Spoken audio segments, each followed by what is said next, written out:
আমাদের সাথে আছেন জলঙ্গি ৭৬ নম্বর বিধানসভার মনোনীত কংগ্রেস মনোনীত প্রার্থী বাবুর আলী সাহেব আছেন।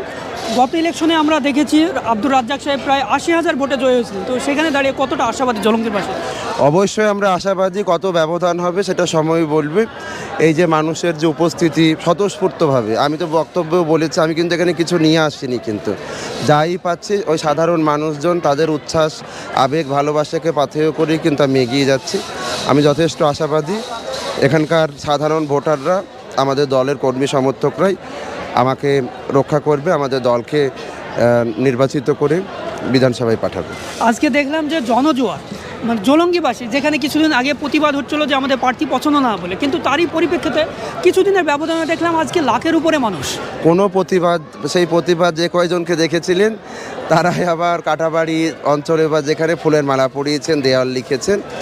এটা হচ্ছে যে মানুষ, এটা মানে একটা হয়েছিল ছোটোখাটো একটা বিষয়, ওটা আমরা সেই সময় তো কোনো ধর্তব্যের মধ্যে নিয়েও আসিনি, কারণ এত বিশাল সংখ্যক মানুষজনের যে দলের সমর্থন রয়েছে এটা একটা সামান্য বিষয়। তবে আসার কথা, আমরা সকলে ঐক্যবদ্ধভাবে লড়াই করছি, এটাই আমাদের সবথেকে বড় শক্তি।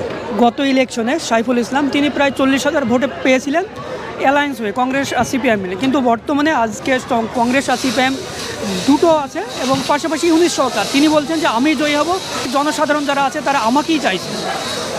বলতেই পারেন, দাবি করতেই পারেন, দাবি করতে তো কোনো অসুবিধা নাই। উনি ওনার মতন বলে যাচ্ছেন, জনগণ সিদ্ধান্ত নেবে, এই হচ্ছে বিষয়। যদি আপনি নির্বাচিত হন, জলঙ্গিবাসীর জন্য কী কী জনকল্যাণমূলক কাজ করবে বলে মনে করেন? ইতিমধ্যে আমাদের সরকার, আমাদের দলের যে ম্যানিফেস্টো সেটা তো প্রকাশ করেইছেন। পাশাপাশি আমি ব্যক্তিগতভাবে স্বাস্থ্য ব্যবস্থার উন্নয়ন, শিক্ষা ব্যবস্থা, কর্মমুখী শিক্ষা, স্কিল বেসড লার্নিং, এটা বর্ডার এরিয়া ডেভেলপমেন্ট, পরিযায়ী শ্রমিকদের জন্য যে সমস্ত কাজকর্ম, নাগরিক পরিষেবা পৌঁছানো, তাছাড়া হচ্ছে যে সমস্ত বিষয়গুলো, যে মূলত নাগরিক পরিষেবাগুলো যাতে মানুষের দরগড়ায় পৌঁছায়, প্রাথমিকভাবে এগুলাই সিদ্ধান্ত নিয়েছে ব্যক্তিগতভাবে। তাছাড়াও আমাদের দলীয়ভাবে তো ইতিমধ্যে ঘোষণা করা হয়েছে, সামগ্রিক সবটাকে কম্বাইন্ড করে আমরা করব।